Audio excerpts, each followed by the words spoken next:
The number of people filing first-time unemployment claims climbed a bit last week after hitting the lowest level since 1969. The Labor Department reported 206,000 people filed claims last week. That's up 18,000 from the week before and 11,000 more than economists predicted. But it's still one of the lowest numbers we've seen in decades. The latest numbers come a day after the Federal Reserve announced plans to fight rising inflation and end its pandemic-era economic support plan earlier than planned. Chair Jerome Powell said while there are many things factoring into rising costs, wages was not one of them. So far, we don't see wages are not a big part of the high inflation story that we're seeing. As you look forward, let's assume that the goods economy does sort itself out and supply chains get working again, and maybe there's a rebalancing back to services and all that kinds of thing. What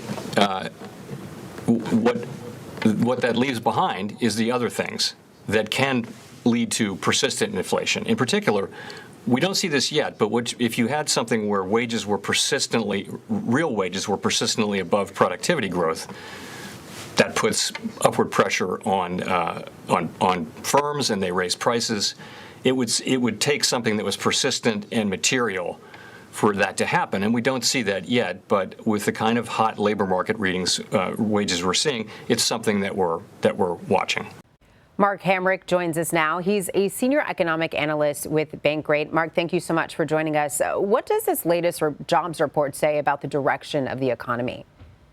Well, it's such a remarkable change since the early days of the pandemic, Elise, when we were shedding millions of jobs. Right now, the issue is not fresh job loss. It's really the mismatch between the 11 million jobs that were open at last count and the workers who are willing or available to take those jobs. And that's really going to be the key question, I think, early in the new year. We're still going to have a tight job market. There will likely be no rush to shed workers, and that's a great thing in the sense that we don't have to worry about a high-level layoffs right now.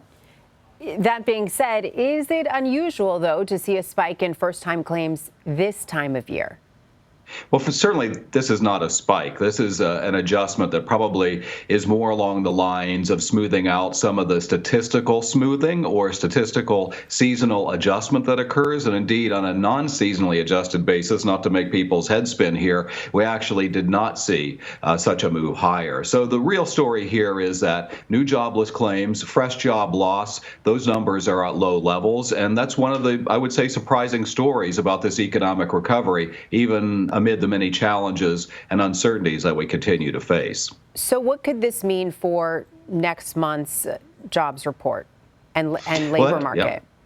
That's a great question, because this particular week that we're measuring happens to be the week during which the monthly employment report data is captured or gathered. And so to have had essentially a still strong week with respect to jobless claims, this gives us an expectation and hope that we'll have at least an as expected jobs report coming up in early January when we're measuring what happened in December. Remember that we had a bit of a disappointment with the November report with the number of jobs that were added, but we've still added 555,000 jobs on average a month during this year. And that's something that we would have not expected 12 months ago.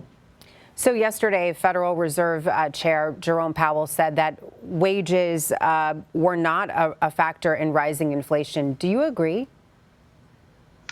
Well, what he's saying is we don't have wages leading inflation. And what we really have, of course, is supply chain disruptions, a high level of demand, and the lack of goods available to fulfill that demand. And we have the same thing essentially going on with the labor force. So what he's saying is we're not currently having a worry about the wages being paid to workers as being a significant contributor to inflation, and the statistics bear that out. Mark Hamrick breaking all of this down for us. Thank you so much. Thank you.